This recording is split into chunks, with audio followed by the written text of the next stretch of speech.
Yeah, I was really disappointed to hear that with Mystical, just because it's like you said. I mean, really, the guy can get a pretty good score of women if he really wanted to, and he had a pretty fun personality. I mean, the thing about it, I mean, the guy was in prison for 6 years. I don't know if you knew about that, but when he had problems with women back in 2003, it happened the first time in 2003.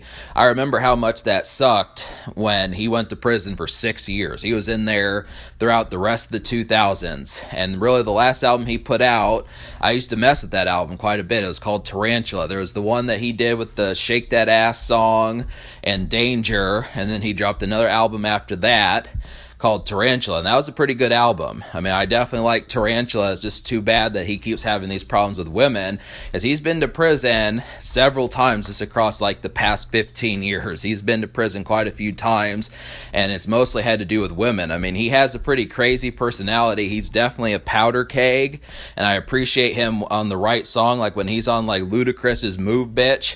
Perfect energy for that song, perfect craziness. He's a nut, and he knows how to get the crowd going. That's definitely some things that he has, but I think he's just too much of a loose cannon.